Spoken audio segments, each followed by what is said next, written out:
I'd like to introduce you all to the long-awaited 2x2 Hunter Quad. What? A Hunter Quad 2x2. Guys, I'd like to thank you for all the comments and suggestions from the previous video. The event was well organized and a lot of riders showed up. It was really fun. I got a chance to ride this model for about 6 to 7 miles right before the event, and I'd like to share with you my experience and also answer the most asked questions in the comments for that video. A lot of people are asking about the price. There's not much information anywhere, and the team that brought the scooter to US is still crunching numbers, and hopefully by the end of next week we'll have updates on the final price, and I'll post here, so stay tuned for that. There are a lot of comments asking for top speed and range test. It will take some time to properly organize this test and find the right location for that. I will do a follow-up as soon as possible once I get the information. Subscribe in order not to miss that. But I did see a comment response placed multiple times on this video with a link showing a rider from Korea doing this test reaching 116 kilometers an hour, which is 72 miles an hour at 70 kilograms weight. It looks really stable and fast. I did ride from light to light in the city. I don't have the footage here, but I found some small openings and I was able to push it to 53 miles an hour safely from red light to red light in a second option speed. The acceleration was nuts, the control was great, the scooter was stable in a second speed, and I could only push to 53 miles an hour. I could have gone faster, but I didn't have enough room. And that was done without the steer dampener. The brakes were great, the control was good all around. The throttle from the start is very sensitive and less intuitive. There's a safety gap there that a lot of you maybe might not like it, but it has to be there for safety reasons. Out of the box, it seemed like the motors are not 100% synchronized and it pulls super hard from the start. The team that brought the scooter communicated to me that it's going to be adjusted and it'll make it body smooth. Also, I only spent about 20 minutes to 30 minutes on the scooter, so definitely once you ride a day or two or three, you'll get more comfortable and it'll be more intuitive. But this is not an entry-level scooter. This is for somebody who is experienced, who knows how to handle so much power. The ride is super comfortable once you pass the start. I like the feel, the lean, the steering, and the position. The frame response, suspension is good due to the wide round wheels design, 13 inches massive tire. I think better air or adjustable shocks can allow you to adjust to your best settings. Another question was regarding the speed levels and the eco option mode. There's no eco mode on the scooter. There's only 3 speeds level, 1, 2, and 3. You cannot turn off the front or rear motors. You don't have that adjustability. You can use all motors at the same time simultaneously. This scooter is brutal fast. It was stable for me at 53 to 55 miles an hour, and it was in a second speed level only.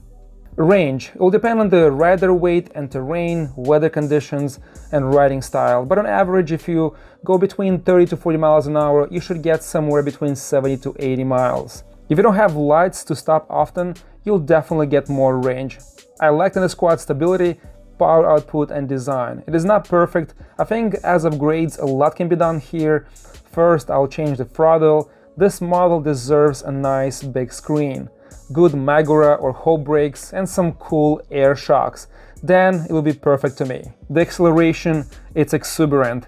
I loved it. Brakes were good. I was able to stop very well. Acceleration is just nuts. You can feel yourself move forward like you're taking off in a plane. Super nice feeling of being nimble and light. You can feel each motor kicking in.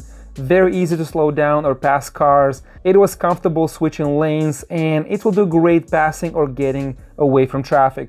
Another question was regarding what is the battery life on such a beast. I personally think it will last at least 4 to 5 years, if not longer, until you start noticing a range drop or a slight range decrease.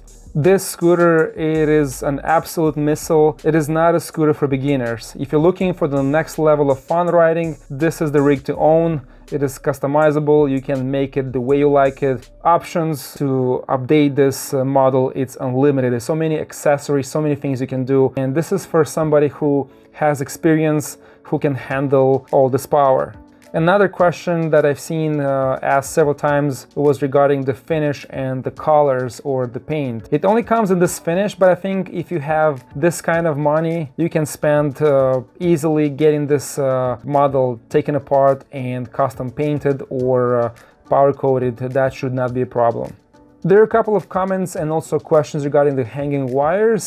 Yes, I did not like that either, but taking the scooter out from the shop to the street did not bother me at all. It did not interfere with the proper scooter operations while I was riding, did not affected the comfort of the ride. So I'm not sure if it can be done better. I intentionally turned left and right to see how much I can steer. It was not an obstacle, it was not an issue. Design-wise, I really like this frame. It is super stable. I like this incredible look. It's massive, it's wide, looks like a missile, it's heavy, and it's super stable. Also, people commented that this is not a good scooter for commuting, and yes, this is not a scooter designed for commuting. This is not that vehicle that will take you to a restaurant or shop, and I will definitely not recommend that if you go any public place. People ask you to chain outside, and I would not leave this scooter on the New York streets. Guys, this is a performance scooter. It was built for comfort and that bullet speed acceleration. Hate it or love it, this is how it was built, and after it's all synchronized and ready, it will be amazing. So more follow-up videos are coming on this subject and on this model, so stay tuned for that. I personally think on this platform a lot can be done and it can be customized. There's no limit for this. I think this team really nailed it. I like this model. I like that there's development and movement towards something different, something really extremely opposite from a regular commuter. Opens up new opportunities, new possibilities, and new developments. Guys, I hope I covered most of the pending questions on the previous video. If you have any other new questions or suggestions, please comment below. I would like to thank Joe and East Coast Scooters for the invite and allowing me to try this insanely cool scooter. Don't forget to like and share this video, it helps a lot. Thank you for watching, ride safe, and I'll see you next time.